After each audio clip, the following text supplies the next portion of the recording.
Hey, welcome to Vortex Garage. We had to do a big cat rescue. And what I mean by that is this right here, this 1989 Jaguar XJS with the V12 has one serious issue, which is that it currently doesn't run. What we're gonna do is hopefully get it running today, but that's a big hopeful. We'll see. All right, and we have under here a very nice and honest looking V12. Very clean, again, pretty low mileage, just under 50,000 miles, but it's still an old Jag, and it's still got old wires, it's still got old rubber components, and etc. So it will need some things. But anyway, we're gonna dig a lot deeper into the mechanics of this vehicle and do a deeper run around. But again, I'm really here today wanting to see if I can get this thing to fire off. I came across this Jag via a local contact who knew the owner. The owner was driving the car fine one day, and then the next it simply wouldn't start.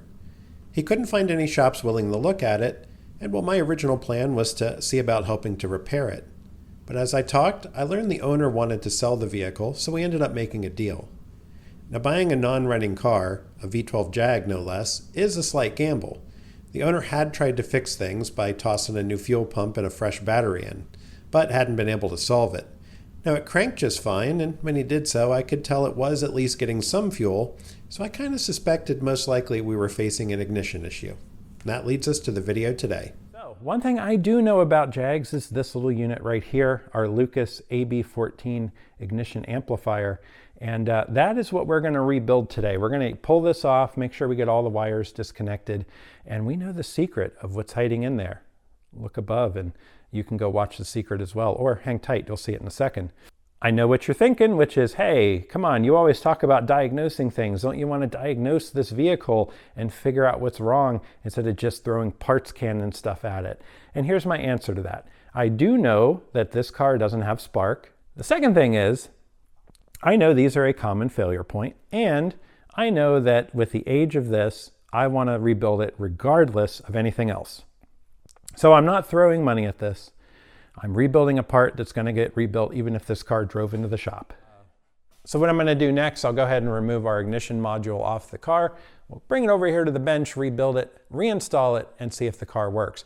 Well, I suppose before that, we'll hook up the battery, try cranking the car, and make sure that it doesn't run. And that way you'll see that, yes, in fact, it doesn't run. All right, so we got our battery terminals installed. Let's just crank this thing and see what happens.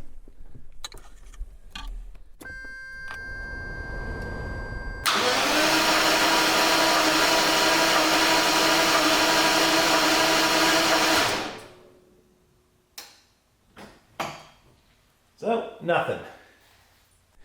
All right, so we've tried to crank the vehicle and we have a no start. So we're gonna rebuild that ignition amplifier, stick it back on the vehicle and give it one more try. That's probably all we're gonna do tonight, because if it doesn't fix it, it's gonna require some more time and diagnosis, and well, it's already pretty late. So let's cross our fingers. We'll meet you over there with our unit. All right, so your view on that camera is gonna be upside down because it's across the car. But this is what we're going to remove. We do need to make sure we label some of these wires here. But like usual, this connector is completely gone, and I have not yet received my replacement. Remember, in our other AB14 video, we used a Dorman alternator connector for a GM. We were able to remake this connector that you don't seem to be able to purchase. This is some nice electrical tape. The 3M variety. I still buy 12 rolls at a time because I don't think I've ever made it through a roll. It's like a pen. Have you ever used up a pen? No. And then we're just going to mark. So this wire looks red to me. It might be orange, but I'm going to call it red. My eyes aren't that good. And this one is blue. Now, of course, we have our battery disconnected, but I'm still going to come in here. Now we can pull these out. Those come out pretty easily. Look at that one. That looks sandwiched. Uh-oh, hope someone's not been here before. It kind of looks like it though, doesn't it? All right, and I don't think this one comes out. What we need to do, unfortunately, is trace where that goes, and that may go right here. So we're gonna cut that zip tie. All right, so, oh my gosh, look at that wire broken. But we can at least disconnect this. So there's one. We'll probably want to label it, even though it's like got this blue little stripe on it and its own connector. So honestly, you can't mix these up. Oh, look at that. It's like potato chips. There we go. Got that one off. Okay, and now all we have to do is find out where this one goes. That one goes to here. So we're going to want to mark our coil. So this should be the signal wires. And then you got your coil firing wires right here. Look at that, they're stuck together. There we go. All right, so this one we can put back. We're going to call this one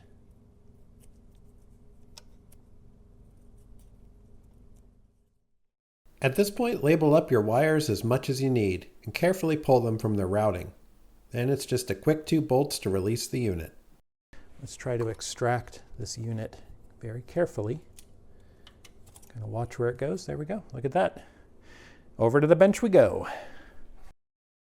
Now I know what you're thinking. Gee, we took so much time to remove it on the video and then we blazed through rebuilding it. Well, that's because these steps are basically identical to what we did in a prior video. So check that link out and you can see the AB14 rebuild steps in detail. Okay, well, there's our unit. So we're just going to put this back on the car. Installation's reverse of removal. In this case, refitting is indeed the reverse of removal. So we'll speed up again here.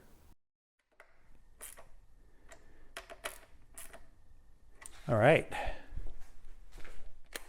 So here's something interesting I've read about the XJSs over the years, is that if you ever have an issue with working on fuel system in here, apparently fuel vapors can pool into the V of the engine, and then where the distributors can actually cause problems. I don't think it'll cause a fire necessarily, but it can actually cause components to get damaged. So they actually say, come in here and just blow the V out.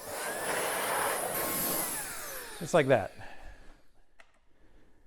And our ground is tight. Okay, so back down we go. All right, let's go ahead and put the battery back in and let's see what happens. Well, let's see what happens.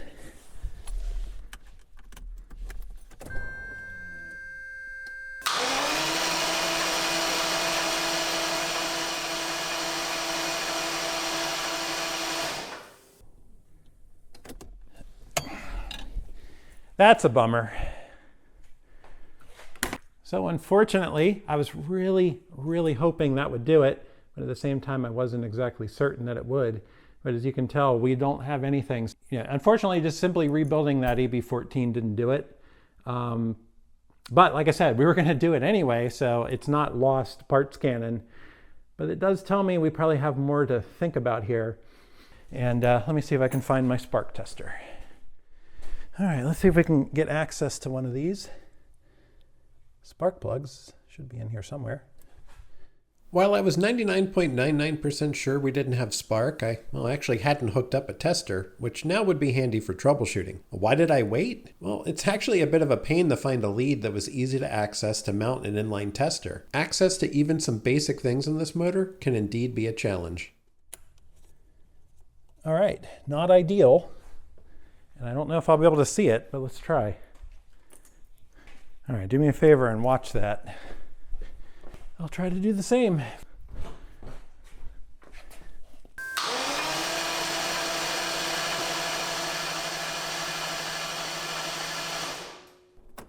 Well, you know what would really help? Putting your lead back on your coil, buddy. Could be a dead coil, by the way. I didn't see any spark. All right, so I smell fuel. I know we're getting fuel to the motor. I don't know if we're getting enough. I don't know if the switches up here are working, but from what I can tell, we don't have spark still. As far as I understand, we should have spark independent of the computer in the back. From what I know of these, which again is somewhat limited, the spark and the HEI module in the ignition amplifier actually sends the spark signal back to the computer to let it know that the engine's cranking and to kind of serve as a tachometer and data for the computer. So the computer is not reliant on creating the spark, but the computer is reliant on receiving signal of the spark. So the spark should be independent up here. If we have a good coil, if we have a good HEI module and a good ignition amplifier and good wiring, we should be fine. Now we can obviously do a few more tests here and make sure we're getting power to the coil. But aside from that, I think we're going to run out of things today. All right, I'm going to walk you through a few of the tests that we did. Editor's note. When I was working on this car, I hadn't yet received my XJS service manual, and I only had my XJ book and Google as reference. So several of the tests here are going to be relevant to the 6-cylinder Lucas CEI ignition. Now, since getting my XJS book, I can confirm that for the most part, these tests do cross over to the 12-cylinder CEI version. But of course, I'm going to share data as relevant for the V12 CEI steps. Just note that some of what you see will be for the 6-cylinder, and there could be some minor differences. And I'll point out here that data can be a tad confusing on these cars. The XJS V12s had, well, at least 3 main types of ignitions, technically 4 if you think about it. You had the Lucas Opus, which is what the XJ book referenced, the Lucas CEI, which this 1989 has, and the Marelli system that came after in mid-89. Of course, more confusing is that aforementioned CEI system could be had with a dual coil setup or the single coil setup that this car has. The point is, be very aware of what you have and be sure the tests and specs match your system. There are some differences. So first and foremost, I was able to look in my Jag book for my XJ6, and it does have some 12-cylinder stuff in there. And I did confirm in some online stuff that these tests are accurate. So the first thing we want to do is validate that our rebuilt ignition amplifier is in fact working and that we have a good coil. So here's how I tested that. I'm going to go ahead and put the key in the ignition and turn it on. Don't mind that I have things moved out of the way. We'll talk about that in a second. Okay, we'll then take our meter on DC volts, and what we should be able to check is, I'm going to find a ground over here. We should have 12 volts at our coil positive. There we go. So 12 volts, 11.95, but I've been cranking the battery a lot. That was over 12 volts earlier. And we should have 12 volts on the negative side.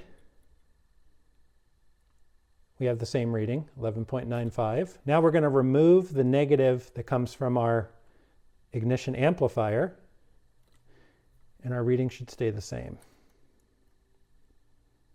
11.95, if you can see that. Hopefully the light's not washing it out too much. But what those tests essentially tell you, and you can really hear the car and the computer react whenever you do that. You can hear the fuel pump cycle. So again, we know we're getting fuel. But essentially what that told us is our ignition amplifier passes the basic tests. It is working. And our coil has passed its basic tests. Now, yes, there could still be issues with the output of the coil or the ohms and the windings. Now, I still have the battery connected, so I'm not going to do too much because I don't want to cause an issue. But basically, those tests tell us that we have a good coil. Now, I did another test. Unfortunately, I couldn't reach, so I had to have someone come out and help me. But I took my trusty old light here, and I don't know if we left the car even in the run position. I think we did. So if I go ahead and ground this out, and I touch that side, lights up. Of course, we know that because we know we got 12 volts to it. But what I did with a helper, and I'll show you in a cutscene here, had them crank the car while I was holding that. And according to the book, we should see that light dim and flicker. Go ahead and turn it on again so it lights up. One more. Okay. All right, so it's lit up. Go ahead and crank it. Okay. Pull the key out. That's it. A few points here. First off, this test is not listed in the V12 CEI test steps, but it is in the 6-cylinder CEI steps. It also comes after checking the distributor pickup, which we haven't done yet because, well, it's really hard to access. You'll see in a second. For me, not seeing a flicker kind of indicates the coil isn't firing, meaning it's not getting a signal. But at the same time, I suspect there's a very good reason it's not part of the V12 CEI test steps. The 12-point reluctor wheel will result in such a fast signal, it's probably too fast for the incandescent bulb in a normal test light, and it basically won't allow you to see the flicker. However, a 6-cylinder reluctor with half as many points would allow for visible flicker. So this test really wasn't helpful to me. Yes, it did hint where to look, but I suspect that even if everything was working, the test result would probably be the same on a V12.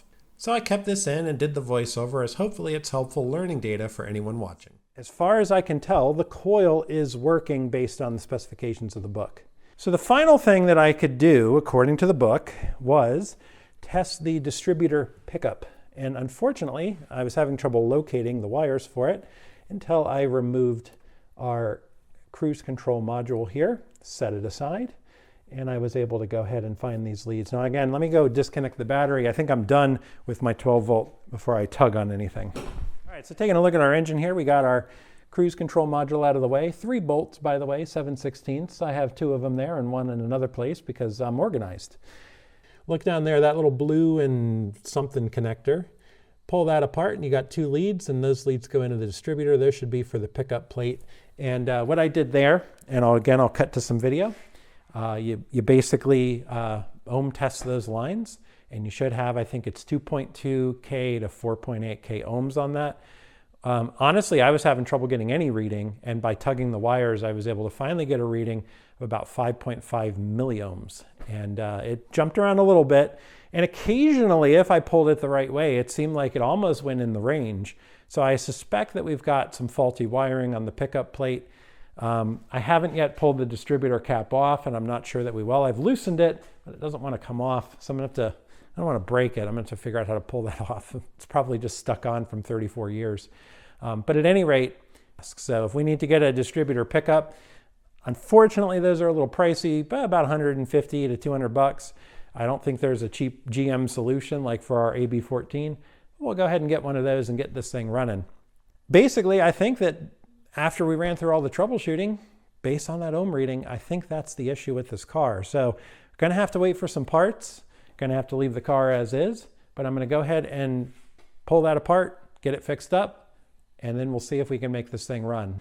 All right, we'll catch up with you soon when we got some parts.